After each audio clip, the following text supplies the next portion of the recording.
अस्सलाम वालेकुम स्टूडेंट्स, उम्मीद करता हूँ आप खैरियत से होंगे। जी स्टूडेंट्स, आज जो हमारा लेक्चर है बेसिक कॉन्सेप्ट ऑफ सिस्टम, ये पेज नंबर 3, जो बुक का पेज नंबर 3 है, फिर 4 और ये पेज नंबर 5 तक। बेटा ये 3 पेजेस हम करेंगे। ये बहुत ही इम्पोर्टेंट टॉपिक होने वाला है। इसकी रीज़न बेटा ये है कि चैप्टर 1 से बोर्ड के पेपर में एक लॉन्ग आता है। और ये जो आप हम ये पेज कर रहे हैं, इसकी एक तो बात ये है कि ये एक्सरसाइज का लॉन्ग क्वेश्चन नंबर 1 है, ठीक है। दूसरा, इसमें से शॉर्ट बहुत इंपॉर्टेंट है जो बोर्ड के पेपर में आने वाले हैं। अच्छा बेटा, मैंने इसीलिए मैं चैप्टर 1 पे बहुत ज़्यादा मेहनत करके मैंने नोट्स तैयार किए हैं। वो नोट्स देखिए हम मैंने कितने अच्छे तैयार किए हैं। अच्छे से मुराद मेरी ये है, आपके पास भी शायद नोट्स कोई हो। अब देखिए ये एक्सरसाइज का लॉन्ग क्वेश्चन है, ठीक है। अब इस जो हमारे ये जो 3 पेज हैं बेटा, आपने बात को ज़रा समझना है। जो 3 पेज हैं, इसमें कोई यहाँ पड़ा है, कोई यहाँ शॉर्ट क्वेश्चन पड़ा हुआ है, कोई यहाँ पड़ा हुआ है। तो मैंने इनके नोट्स किस तरह बनाए हैं आप ये देखें गौर से। अब एक क्वेश्चन है what are the component of system, दूसरा शॉर्ट है what are the basic component of computer system, what is meant by objective of. अब ये 5-6 शॉर्ट मिलके ना यहाँ तक 5-6 शॉर्ट भी कर लिए, और ये सारे इकट्ठे लिख दोगे तो आपका ये लॉन्ग भी बन जाएगा। मतलब आपको शॉर्ट और लॉन्ग अलग से करने की ज़रूरत नहीं है। अगर आप मेरे नोट्स के ये यानी ये जो 5-6 शॉर्ट कर लेते हैं, इसका मतलब है जो आपका पेज नंबर 3 से 5 है, इसमें सारा डन हो गया है, ठीक है। तो इसलिए हम कोशिश करेंगे जो चैप्टर 1 है वो नोट्स से करें। मैंने नोट्स को बेटा इसीलिए इस मैनर से बनाया है, क्योंकि आप बाकी नोट्स देखें, शॉर्ट अलग करने पड़ रहे हैं, लॉन्ग अलग करने पड़ रहे हैं, फिर भी कोई कोई क्वेश्चन रह जाता है। तो इस नोट से अगर आप करेंगे, ये चाहे आप अपनी नोटबुक पे राइट कर लें, जैसे आपको अच्छा लगे, अगर आप इस तरह करेंगे तो आपके शॉर्ट भी वही हैं और लॉन्ग भी वही हैं, अलग से नहीं करना पड़ेगा, और आपका कोई लफ्ज़ मिस भी नहीं होगा। इंशाल्लाह बोर्ड के पेपर में इन्हीं में से आएगा। ठीक हो गया बेटा, आपने इनको फॉलो करना है।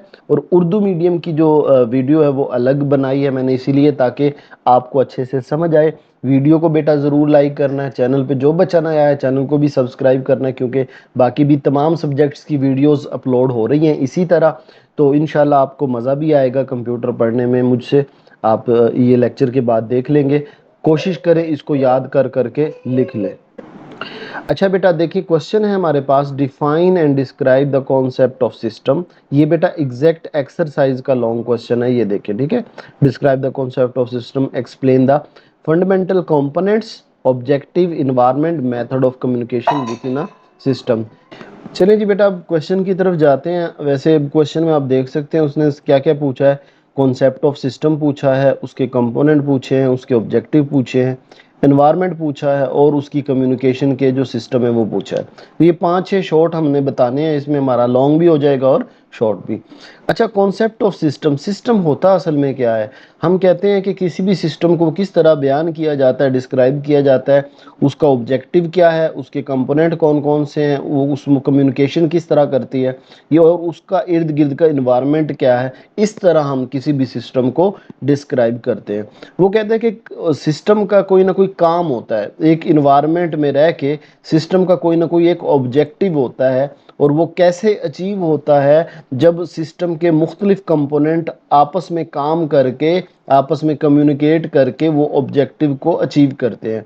अच्छा बेटा, सिस्टम जैसे अब यहाँ एग्जांपल दी हुई है थर्मोस्टेट की, या ह्यूमन बॉडी एक सिस्टम है, कंप्यूटर नेटवर्क एक सिस्टम है। 3 एग्जांपल दी हुई हैं। अभी यहाँ क्योंकि आगे बढ़ने लगे, मैं छोटा सा इसका, ये तो वर्डिंग हो गई ना जो बुक की है, मैं आपको इसका एक सिंपल कॉन्सेप्ट बता देता हूँ सिस्टम का। सिस्टम क्या होता है? मिसाल के तौर पे आपका एक डाइजेस्टिव सिस्टम है जिससे खुराक हजम हो जाती है आपकी।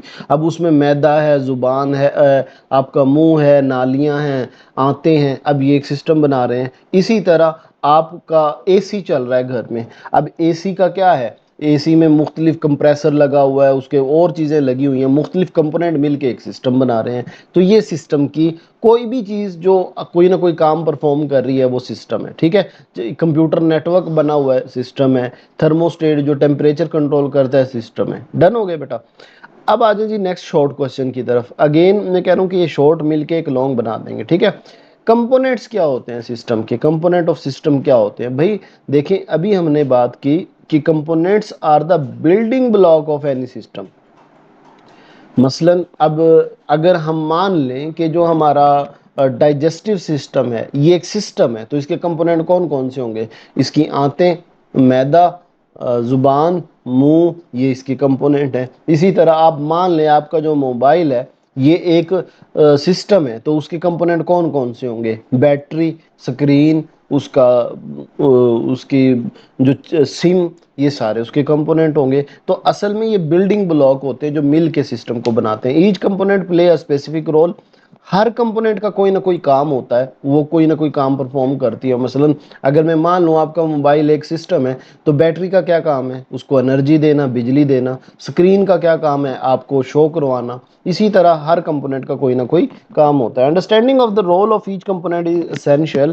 कहते हैं कि हर कंपोनेंट का कोई ना कोई रोल जो होता है वो हमें समझना बहुत ज़रूरी है, इसेंशियल है, ज़रूरी है, ताकि हम समझ सकें, अंडरस्टैंड कर सकें कि जो इंटायर सिस्टम वो काम कैसे कर रहा है। ठीक है, it is essential for all system component to function smoothly and properly so the system can fulfill its objective। इस लाइन का मतलब सिंपल है कि किसी भी सिस्टम का हर कंपोनेंट जो है वो एक प्रॉपर काम उसे करना चाहिए, ताकि हर कंपोनेंट सही काम करेगा तो ओवरऑल सिस्टम भी अपने ऑब्जेक्टिव हासिल कर सकेगा, काम कर सकेगा। ठीक है जी, ये अब देखिए ये हमारा शॉर्ट क्वेश्चन ये क्लियर हो गया। अगर बोर्ड के पेपर में आता है what are the component of system, तो ये हमने बताना है कि भाई कंपोनेंट बिल्डिंग ब्लॉक होते हैं। इन कंपोनेंट को समझना बहुत ज़रूरी है ताकि हम समझ सकें कि सिस्टम काम कैसे कर रहा है, और सिस्टम को अपना मुकम्मल फंक्शन जो है वो स्मूथली प्रॉपरली फुलफिल करने के लिए, ऑब्जेक्टिव हासिल करने के लिए हर हर कंपोनेंट का जो सिस्टम का हर कंपोनेंट है वो स्मूथली काम करे। ठीक है, तभी वो ऑब्जेक्टिव अचीव होगा। मतलब मोबाइल की सारी चीज़ें ठीक है, बैटरी ख़राब हो गई, ये काम नहीं करेगा, तो ये बात है यहाँ पे। ठीक हो गया जी। इसके बाद बेटा हमारे पास नेक्स्ट जो शॉर्ट क्वेश्चन है वो है what are the basic component of a computer system. अच्छा, कंप्यूटर सिस्टम को ये रट ले, आगे ये डिटेल में लॉन्ग क्वेश्चन आएगा, इसलिए मैं इसको ज़्यादा एक्सप्लेन नहीं कर रहा। कंप्यूटर सिस्टम के ना बेसिकली तीन पार्ट होते हैं, इनपुट यूनिट, सीपीयू और आउटपुट यूनिट। अब इन मिसाल के तौर पे अगर आपके सामने कंप्यूटर रखा हुआ है, तो कीबोर्ड जिससे आप इनपुट देते हैं, डाटा एंटर करते हैं, ये इनपुट यूनिट है। फिर कंप्यूटर उसको प्रोसेस करता है, उसको अंडरस्टैंड करता है, उस पे काम करता है, तो जो भी आपने इंस्ट्रक्शन दी हुई है वो सीपीयू, और फिर आपके सामने उसकी आउटपुट शो कर देता है, वीडियो आपके सामने ला देता है, तो वो आउटपुट यूनिट है। ठीक है जी, तो ये कंपोनेंट है basic component of computer system. What is meant by objective of system. System के ऑब्जेक्टिव क्या होते हैं भाई? लफ्ज से ही पता चल रहा है कि हर सिस्टम, कोई भी सिस्टम अगर है उसका कोई ना कोई पर्पज और गोल होता है। डेफिनेटली आपके मोबाइल का क्या पर्पज है?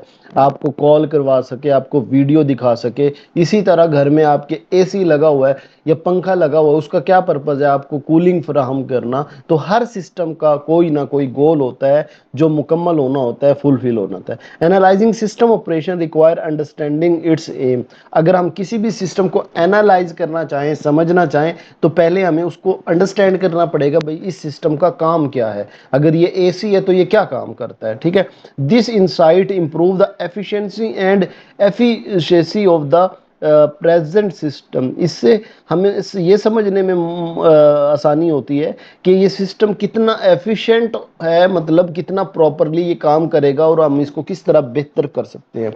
For example, objective of computer system is to process data. Computer का क्या काम होता है? डाटा को प्रोसेस करना और हमें इंफॉर्मेशन, यूज़र को इंफॉर्मेशन प्रोवाइड करना। ये हमने एग्जांपल दे दी, आप इसकी कोई भी एग्जांपल दे सकते हैं। जैसे the purpose of air conditioner is to provide cooling to the its environment. कोई भी दे दे, ये सिस्टम की हम एग्जांपल दे सकते हैं। ठीक है जी, अब देखें इसमें वर्डिंग मैंने समझा दी है। ओवरऑल कॉन्सेप्ट इसका क्या है कि भाई ऑब्जेक्टिव क्या होता है? हर सिस्टम का कोई ना कोई गोल होता है, कोई ना कोई काम। आप सिंपल वर्डिंग में कह लें कि हर सिस्टम कोई ना कोई काम करता है। मोबाइल कॉल करवाता है, वीडियो दिखाता है, पंखा हवा देता है, तो हर सिस्टम का कोई ना कोई काम होता है। वो जो उसका काम, उसका गोल, पर्पस जो होता है वो ऑब्जेक्टिव कहलाता है। ठीक है जी, इसके बाद बेटा क्वेश्चन है, important question, explain the type of system objective. किसी भी सिस्टम के ऑब्जेक्टिव जो है वो तीन तरह के हो सकते हैं। एक इंफॉर्मेशनल प्रोसेसिंग हो सकता है, यानी बात सिस्टम क्या करते हैं वो सिर्फ इंफॉर्मेशन प्रोसेस करते हैं, मतलब आपसे इंफॉर्मेशन लेंगे, डाटा कलेक्ट करेंगे, उनको स्टोर करेंगे और फिर उसको प्रोसेस करेंगे। प्रोसेस मतलब कोई इंफॉर्मेशन प्रोवाइड करेंगे। इसकी बेस्ट एग्जांपल कंप्यूटर सिस्टम है। अब कंप्यूटर क्या करता है, जैसे आप कहीं भी कंप्यूटर, कहीं बैंक में चले जाएं या कहीं भी जाते हैं या आपके घर में कंप्यूटर है, तो वो क्या काम करता है, तीन काम करता है। आपसे डाटा कलेक्ट करेगा, उसको स्टोर करेगा, फिर उसको प्रोसेस करेगा और आपको इन्फॉर्मेशन प्रोवाइड करेगा। तो ऐसे सिस्टम जो इन्फॉर्मेशन को प्रोसेस करते हैं वो इन्फॉर्मेशन प्रोसेसिंग सिस्टम कहलाते हैं, उनका ऑब्जेक्टिव। इसके बाद सपोर्टिंग अदर सिस्टम। अच्छा बेटा, कुछ सिस्टम ऐसे होते हैं जो खुद कोई काम नहीं करते बल्कि दूसरे सिस्टम को सपोर्ट करते हैं। अच्छा, इसकी एग्जांपल मैं जब दूंगा तो आप बड़े हैरान होंगे। मैं कहता हूँ मोबाइल एक ऐसा सिस्टम है जो खुद कोई भी काम नहीं करता। आप कहेंगे सर सारा काम तो मोबाइल से हो रहा है। भाई मोबाइल खुद कोई काम नहीं करता, हाँ अलबत्ता दूसरे कंपोनेंट को, दूसरे सिस्टम को वो एक्सपोर्ट प्रोवाइड करता है। मिसाल के तौर पे आप कहते हैं सर मोबाइल तो वीडियो दिखाता है। भाई मोबाइल वीडियो नहीं दिखाता, उसके अंदर जो यूट्यूब की ऐप है, एप्लीकेशन है, वो वीडियो दिखाती है। ठीक है, मैं कहता हूँ, आप कहते हैं सर मोबाइल तो कॉल करवाता है, तो मैं कहूँगा नहीं भाई मोबाइल कॉल नहीं करवाता, उसके अंदर जो सिम लगी हुई है वो कॉल करवाती है। तो मतलब देखे, सपोर्टिंग सिस्टम ऐसे सिस्टम होते हैं जो प्रोवाइड करते हैं प्लेटफॉर्म या इंफ्रास्ट्रक्चर फॉर अदर सिस्टम। जैसे मैंने मोबाइल की, सेल फोन की एग्जांपल दी कि जैसे मोबाइल खुद नहीं करता बल्कि डिफरेंट ऐप को, एप्लीकेशन को सपोर्ट करता है, उनको प्लेटफॉर्म प्रोवाइड करता है कि भाई आप यहाँ के चले। ठीक है जी। Achieving specific goal. अच्छा, बाज ऐसे सिस्टम होते हैं जिनका एक स्पेसिफिक काम होता है, एक गोल हासिल कर रहे होते हैं। अब तीन ऑब्जेक्टिव हैं, एक इंफॉर्मेशन जो इंफॉर्मेशन इकट्ठी करेगा, सपोर्ट जो दूसरों को सपोर्ट करेगा, और स्पेसिफिक गोल वाले कौन से होते हैं। मसला आपके घर में एसी चला हुआ है, ये बेटा मैं बार बार इसलिए एग्जांपल दे रहा हूँ एसी की, वरना और भी बहुत सी हो जाएंगी, कि ताकि एक ही जो आपकी एग्जांपल आपके माइंड में रहे।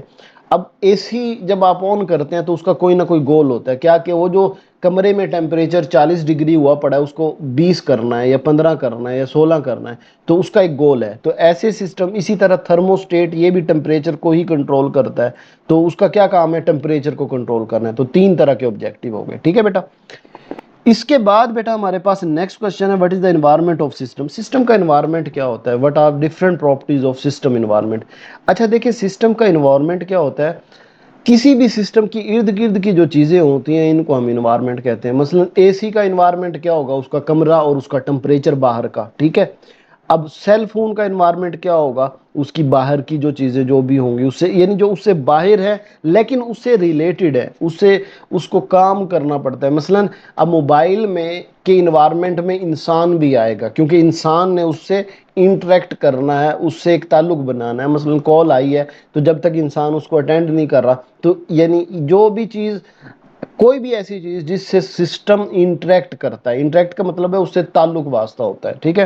तो the environment of system include everything external to the system that interact with it. Interact का लफ्ज जरूर आपने यूज करना है, जो उससे, मसलन अब रूम का में एसी है, जो वो वाला कमरा है ना जहां उसने टेम्परेचर को कंट्रोल करना, वो उसका सिस्टम है। ठीक है। It consist of all external factor, जो भी फैक्टर हैं जो सिस्टम को इफेक्ट कर सकते हैं वो उसका इन्वायरमेंट कहलाएंगे। और बेटा ये इन्वायरमेंट दो तरह के, एक स्टैटिक और एक डायनेमिक, और फिर डिटर्मिनिस्टिक और नॉन डिटर्मिनिस्टिक। फिर अगेन ये क्वेश्चन शॉर्ट अलग से बन जाते हैं, explain the static and dynamic property of system environment, और एक्सप्लेन द डिटर्मिनिस्टिक और non deterministic property of the system. तो पहले देखते हैं जी स्टैटिक और डायनेमिक प्रॉपर्टी क्या होती है। स्टैटिक, बेटा स्टैटिक का मतलब होता है अनचेंज, रुका हुआ। स्टैटिक रुका हुआ, अनचेंज। ठीक है।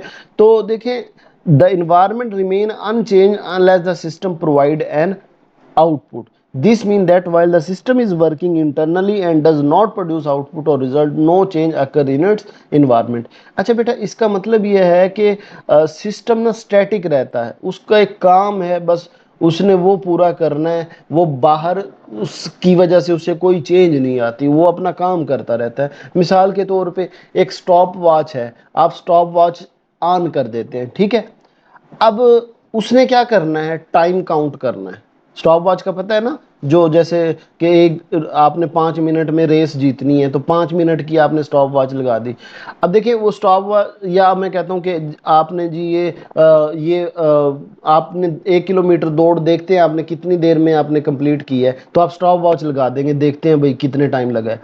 अब स्टॉप वॉच ऑन करके आप रख दें, अब चाहे सारा दिन भी वो स्टॉप वॉच रखी रहेगी ना, उसने रुकना नहीं है, वो चलती रहेगी, स्टैटिक है, जब तक अनलेस आप उसमें कोई चेंज नहीं कर देते। चेंज मतलब आप उसको रोक नहीं कर देते बटन को, तो ऐसा सिस्टम स्टैटिक कहलाता है, ठीक है।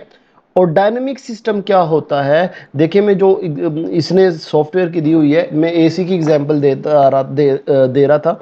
डायनेमिक सिस्टम है जो इन्वायरमेंट के हिसाब से खुद को चेंज करे इंडिपेंडेंटली। इंडिपेंडेंटली का मतलब क्या है, अब जैसे एसी आपने ऑन कर दिया, 16 पे उसका टेम्परेचर कर दिया, अब अगर टेम्परेचर बढ़ रहा है कमरे का तो वो उसको कम करेगा, और अगर कम कर देता है, एक रूम का, कमरे का एसी ठंड हो जाती है, कमरे का एसी कम हो जाता है, तो वो उसको 16 पे ऊपर लाएगा, मतलब खुद से लाएगा, उसको बार बार चेंज नहीं करना पड़ेगा। यानी जो खुद से कोई ना कोई काम करे उसको हम डायनेमिक जो है कहते हैं, ठीक है। स्टैटिक और डायनेमिक समझ आ गई बेटा।